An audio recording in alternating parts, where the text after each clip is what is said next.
ready to explore the Hebrew roots of your Christian faith? Then grab your Bible and let's get started. Shalom and welcome back to Tuesday night Torah Studies. I'm so thankful to be here on today, and I hope that you guys have been really having a good week so far. It has been most definitely a busy time for me, but I always take the time out to acknowledge the Father in all my ways that He may lead my path.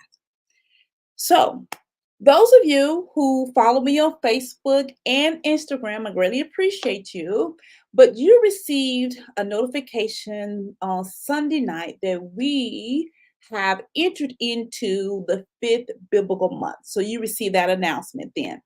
That means we have about 2 more months before we get to the Feast of Trumpets, the Day of Atonement, the Day of Feast of Tabernacles, and the Great Eighth Day or the eighth day, because all of that is in the 7th month. These are annual Sabbath days that are coming up. So until then, we will continue to enjoy the weekly Sabbath, the weekly feast, which is on Saturday. So keep that in mind.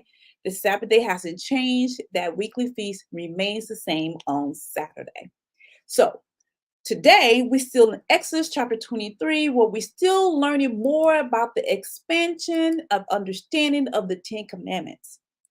In the remainder of this chapter, we're going to focus more on, again, the Sabbath days, because we have to finish that up, and do not serve other gods. You should not make idols. You should not commit adultery with other gods. And the list can go on, I'm pretty sure, as we continue this chapter 23. So, what is beneficial for you is for you to search the scriptures for yourself, understand the instructions, understanding what you can follow even now while you are in exile. That is very important. Welcome to Exile, the kingdom where we're working towards growing in harmony of the whole word of truth. My name is Patrice Robinson, and I'm greatly appreciate every last one of you who joined me today in this live premiere, and of course those who will be joining me in the replay. Not the first time, I want to acknowledge all the returning subscribers. That's what I first acknowledge during this time, is the returning subscribers, because of you returning, you are showing your appreciation and you showing support, and I want to thank you for that.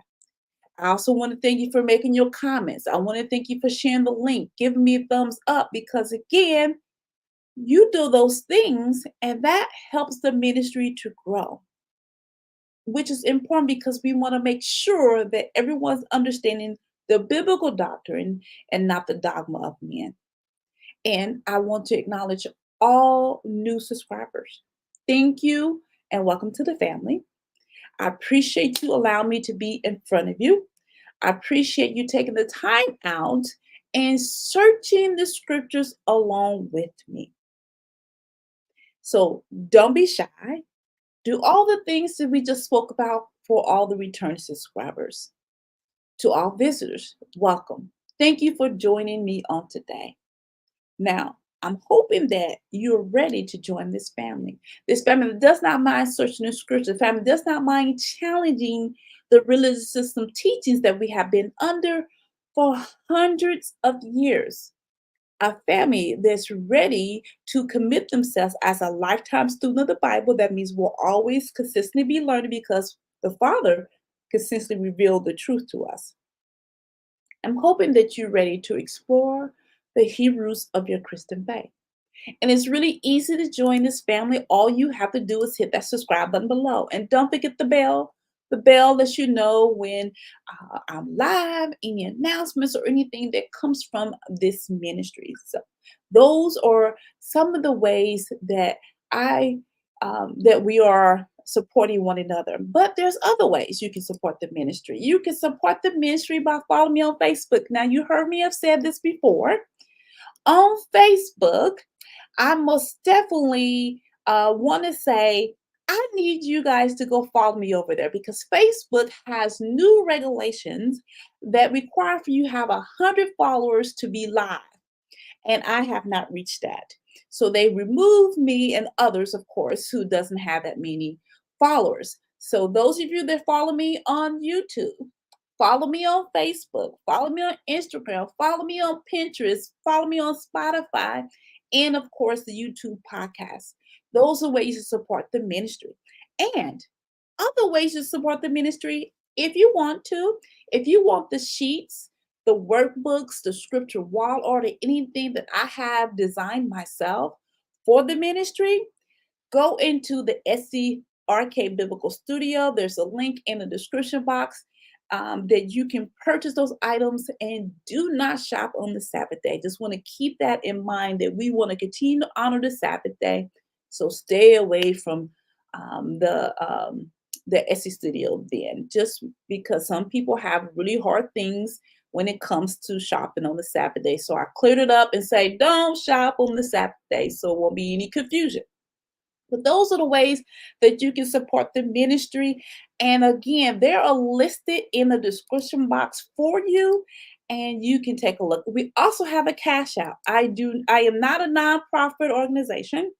So if you donate, you donating from out of your heart for whatever Jehovah asked you or told you to do, and you will not be getting no letters so you can do on your tax papers. That is not what this ministry is. It's not a nonprofit organization, so I'm not subject unto the government regulations and what I can and what I cannot say. So most definitely, this is the reason why I'm not listed as a nonprofit organization, because you are limited when you become nonprofit on what the government requires for you to do. This is the number one reason why I'm not going into that direction. So once again, if you decide to support the ministry, remember, don't muzzle the ox.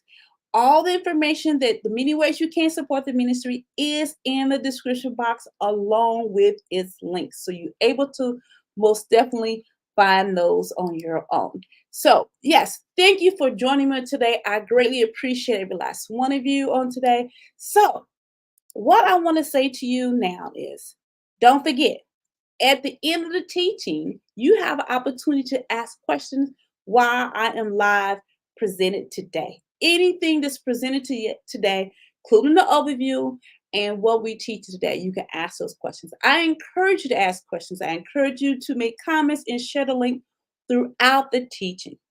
One thing I want to make sure that you understand is that a Bible should be before you, all the writing utensils that you need. If you purchased the workbook from Exodus, thank you. If you purchased the worksheet, thank you. If you don't have those items, that's okay. Make sure you have a piece of paper in front of you and you're ready to take notes, because you are going to take what I am sharing with you and you are going to search the scriptures for yourself and test what I bring before you.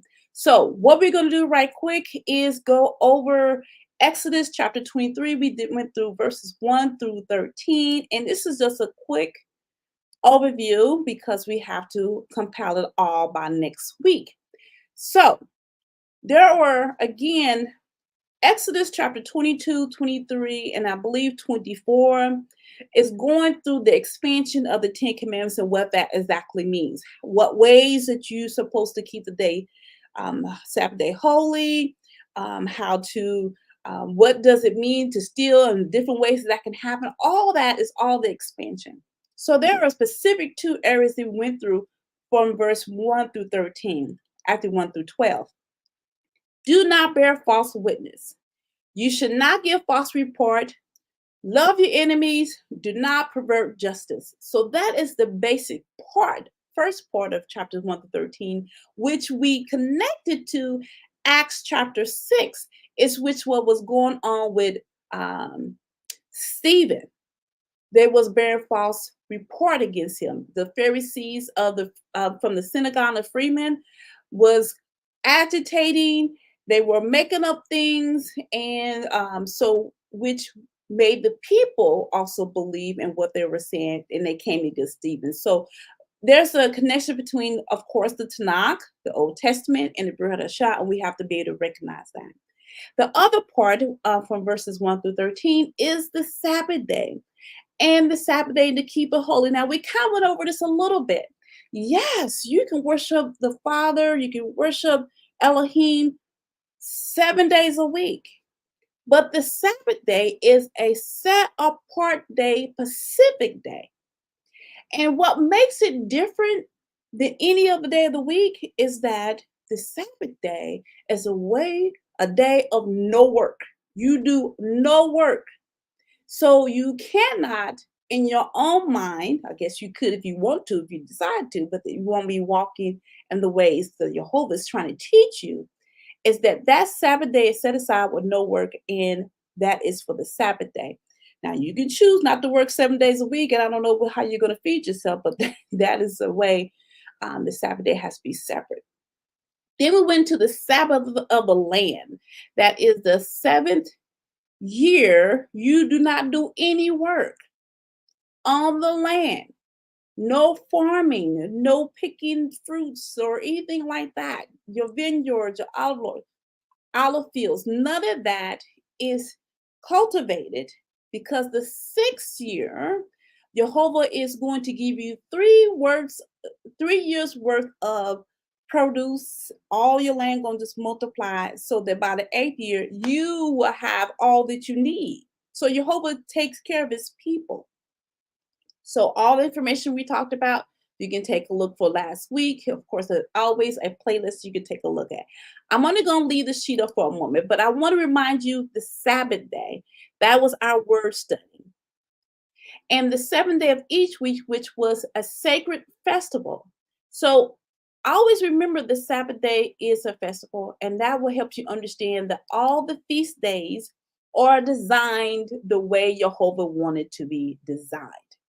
Again, I'm going to leave the sheet up for a moment. You can take a look at it and you can ask questions according to that, because we're going to go straight to Exodus 23, verse 13.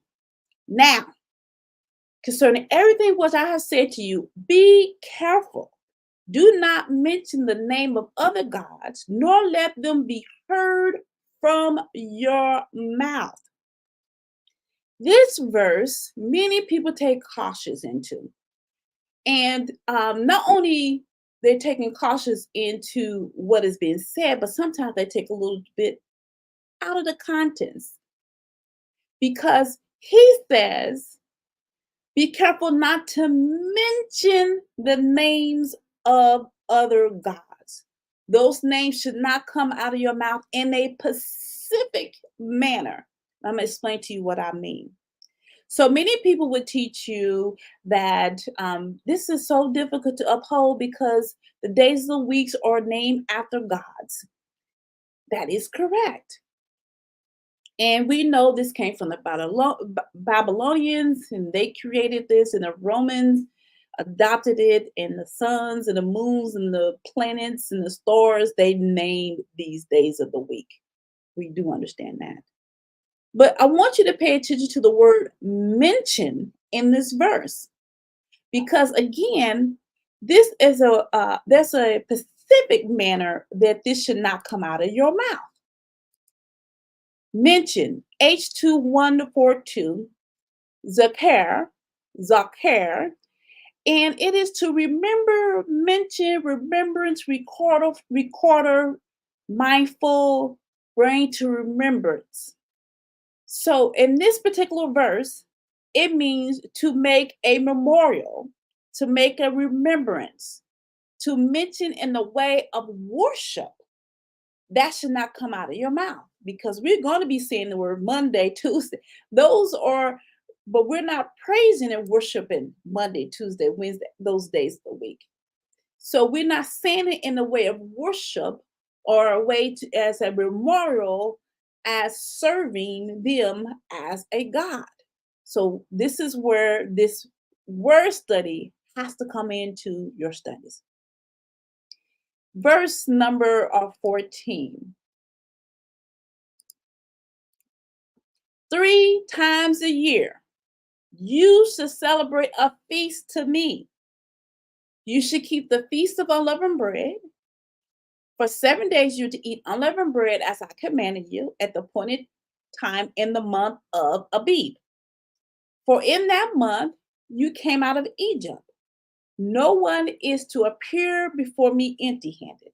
Also, you shall keep the feast of harvest, feast of weeks, feast of Pentecost, of the first fruits of your labors from what you sow in the field, also the feast of ingathering, which is the feast of booth and tabernacles.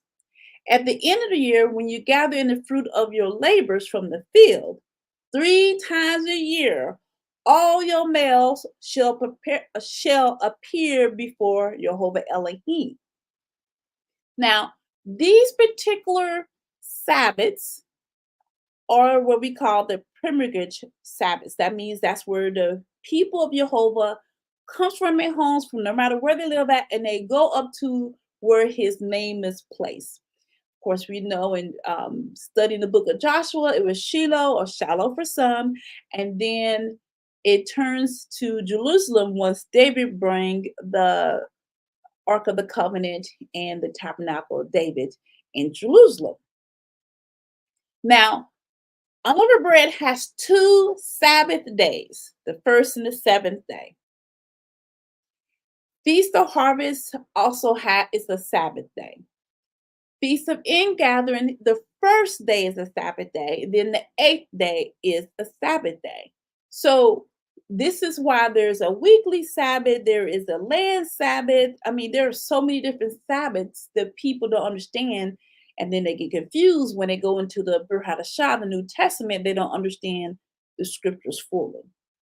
So without me going to a teaching about the feast, because I have an entire playlist on early feasts and latter feasts, which some people call the spring and the fall feast.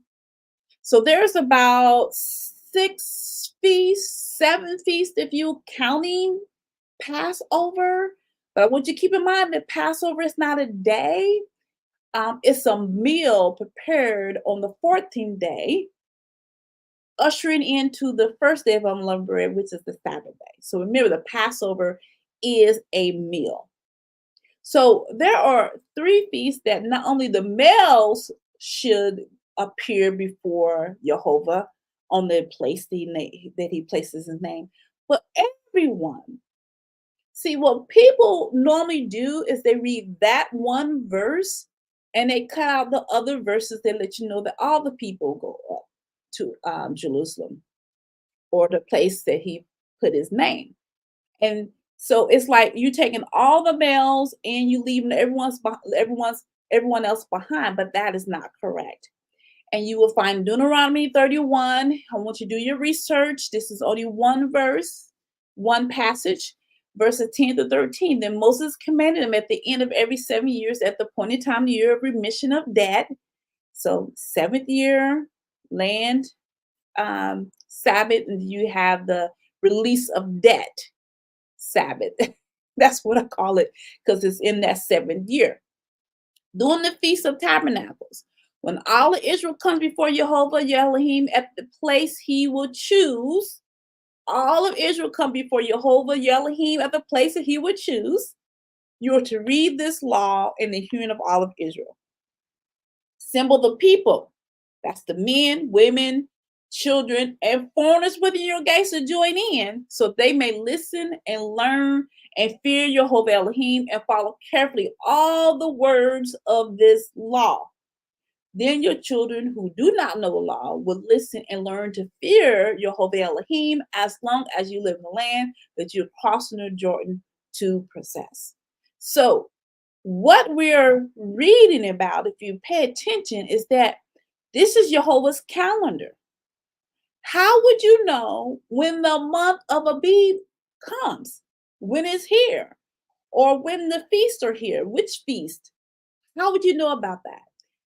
Well, he has new moon that we're supposed to observe to know when the next month comes about. And this is what I make announcement about on Facebook and Instagram, and sometimes it's just on Instagram. But these are the things that we're supposed to be paying attention to. No, you do not worship the moon. No, you do not worship the stars. No, you do not worship the sun. But they're given to us to help us to govern us ourselves with in tune to the calendar of Yehovah, which give us an obedience to do his work. So that is the reason why that is there. It is not you worshiping any moons or stars or anything like that. Verse 18. You should not offer the blood of my sacrifice with unleavened bread, nor is the fat of my feast to remain overnight until the morning. You should bring choice first fruits of your soil into the house of Yehovah your Elohim. You are not to boil a young goat in the milk of its mother. And some of your Bibles say kid. Now, if you pay attention to verse 18, when he's talking about not offer the blood of my sacrifice with unleavened bread, nor the fat of the feast to remain overnight into the morning, who do we think he's speaking to? He is speaking to the priests, because they're the ones who were doing the sacrifices. There was the one that was offering the fat up on the altar, the burnt offering, the altar of burnt offering. They were the ones who were doing that.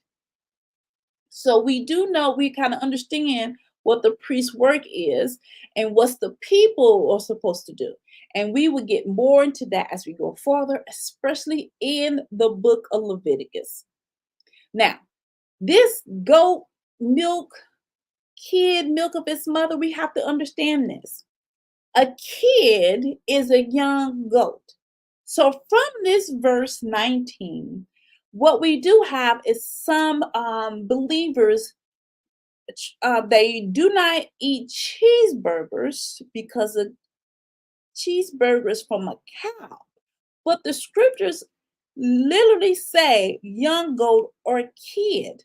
So we do know that our ground beef comes from the cow itself. That's an adult animal. That is not from the kid.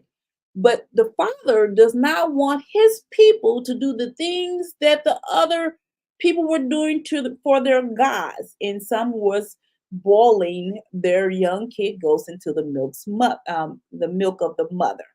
And I'm pretty sure some of this they recognized from Egypt. And of course, they're going into a land that some of these behaviors continue, and he did not want to be found among his people. Verse 20. Behold, I'm going to send an angel before you to guard you along the way, to bring you to the place which I have prepared. Be attentive to him and obey his voice. Do not be rebellious toward him, for he will not pardon your rebellion, since my name is in him.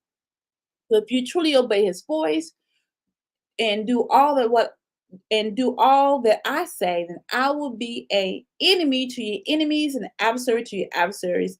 For my angel will go before you, bring you to the land of Amorites, the Hittites, the Perizzites, the Canaanites, the Hivites, and the Jebusites, and I will completely destroy them. There's a lot going on in this passage. Here, he's informing his people that he's sending the angel to help them along their journey. You must obey this angel, this messenger. The angel, the messenger, will not pardon your rebellion, and my name is placed into him. So he is coming in my name. However, we know that the rebellion is exactly what the people would do. Now, some people would say that wasn't the children of Israel that was rebellion; it was the people that joined in. And I'm pretty sure some did come from the people who joined in, who did not know anything at all. But that also is trying to neglect the people's responsibility and accountability. However, if you read the Torah, you read the prophets, and you read the writings, we know that it was the whole of Israel. Many of them rebelled against Yehovah. Not all, but many of them did. Now, so Yehovah sent this angel. Why do he need to send an angel to lead your path instead of him staying with you, leading your path? So you don't find out until you get to the Exodus chapter 33. I think that's verse number 3. He said, I will not go with you because you are a stiff-necked people. Otherwise, I might destroy you on the way. So, in other words, I can't go with you because you're so hard-headed, you're so rebellious, you're so stiff-necked, your heart is so hardened, you don't want to listen, that I don't think no one will make it. Now, in this passage, I do know that some people teach that the angel is Yeshua. Now, I can't make no argument that it is or is not. I just don't have information about who he is. His name is within him, and that's because all the angels are coming on behalf in the name of the Father. We have to remember there are angels who is doing the work for the Father. Just think about this. When Yeshua was I think it was with Pontius Pilate, and he said that, your life is in my hands, and then Yeshua tell him that I have 12 legions of angels who can come get me. Those 12 legions of angels are coming in the Father's name to get him if he requested that. So I'm not at this point, at this moment, can most definitely say that this angel, this messenger, which we will see many angels and the messengers, is Yeshua. I mean, some people can say it, and I'm just not at the point that I'm able to say that.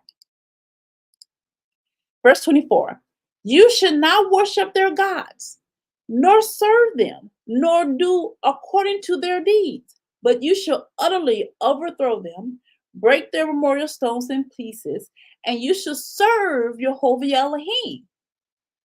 He will bless your bread, your water, and I will remove sickness from your midst.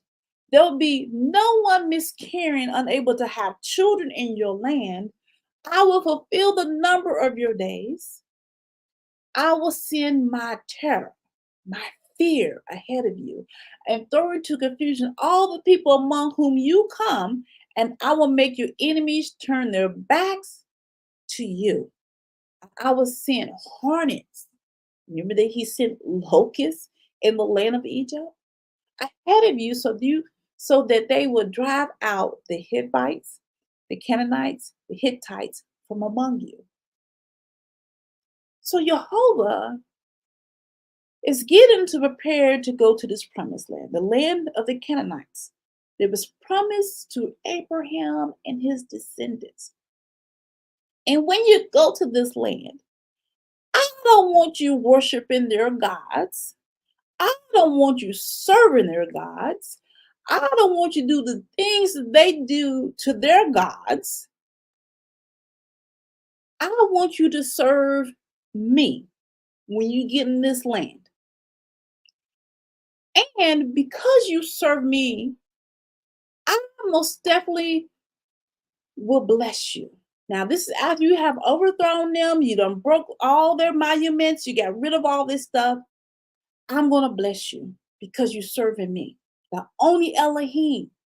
I'm going to bless the bread, the water. I'm going to remove all the sickness. I'll make sure there's no miscarriages in the land. I'm going to fulfill all your days. I'm going to strike so much fear in the people that they would be confused and they would flee. They would turn their backs.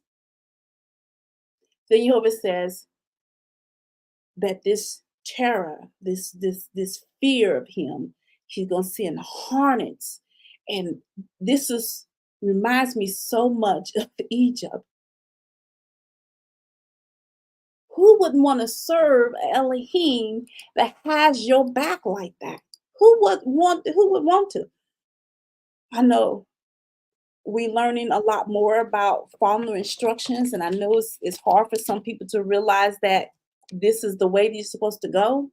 But I'd rather serve the Elohim that will do all these things, the one who just looks pretty sitting up on my desk. Verse 29. I will not drive them out from you in a single year. That means he's not sending them out. The Canaanites, all of them not going to be gone in 1 year. so the land will not become desolate and the animals in the field become too numerous for you. I would drive them out from little by little until you become fruitful and take possession of the land. I will set boundary from your boundary for the land is from the Red Sea, the Sea of the Philistines, and to the wilderness of the Euphrates River. For I will hand over the inhabitants of the land to you and will drive them out from you. You will make no covenant with them or with their gods. They shall not live in the land, otherwise they will make you sin against me. For if you serve their gods, it is certain to be a snare to you. So these warnings that we constantly getting from Yehovah, these warnings of how when you get amongst people who's not serving him, how much sin can overtake you. Because remember, sin is about obeying the flesh, the flesh, obeying what the flesh wants. And it's easy for us to give into that. It's easy for us to do what feels good in the flesh versus what the spirit wants you to do. So he's not sending out the people in 1 year. So he's wanting them to make sure you do not serve their gods. Make sure you don't do what they do, because this is going to make you sin and you're going to leave me. When you get there, I'm not sending all the people out at one time. If I do that, it will be desolate. The animals become too much for you. Now, could the father just snap his fingers and do things? And this is the way some people think, snap the finger, just make everything work. In that case, they would have never had to go into the wilderness for 40 years. Jehovah desires to bless his people. He wants them to grow and he wants them to be blessed. So this is why he's given his instructions to us, because it put a fence around us. So remember how much of the land that he promised to them, from the Red Sea to Euphrates River. So that is quite a large amount of land, which we know that the children of which we know Israel today does not cover that much land. So the promised land will be fulfilled at that amount of land. It will happen. I'm looking forward to the time that our Messiah come and reign on earth as a king, as we serve him, following the instructions that he's going to uphold from the Father. Many people just accept Yeshua, Jesus for some, as the one and true only God, and forget that he came in the Father's name to do the work of the Father. So all that confusion only happens because they do not have the foundation of the Torah, the prophets, the writing, and they only stay in the Brit Hadashah, the New Testament, when Yeshua clearly said that he became one with the Father, and he wants us to become one with them like he is one with the Father. It's important to understand. So do not make covenants with these people or their gods. Do not be influenced by them. Don't be led by them. Don't sin against me. Jehovah does not want any man to perish. So his mercy and grace he gives us, his instructions so that we can follow, so we can be blessed. Just like we're reading right here in Exodus. I truly hope that you learned something today, and that you do not leave out of here without asking any questions or making any comments that you need. Even if you don't agree, you can make a respectful comment in the comment box. Don't leave out of here without hitting that subscribe button. Don't forget to go over to Facebook and follow me there so I can once again be live on Facebook. Share the links to your loved ones and your friends. Now, join me on Saturday. We are in Acts chapter, I believe it, Acts chapter 7. I know we're in episode number 14. And be ready for that. Go ahead and do your study ahead of time. And join me next week as we are in Exodus chapter 24. I pray that you have a blessed rest of the week. As always, man does not live by bread alone, but every word that proceeds out of the mouth of Yehovah, which we know is the Torah, the words that came out of the Father's mouth. Once again, I will see you on Saturday at 10 o'clock a.m. And thank you, and I appreciate every last one of you who joined me on today.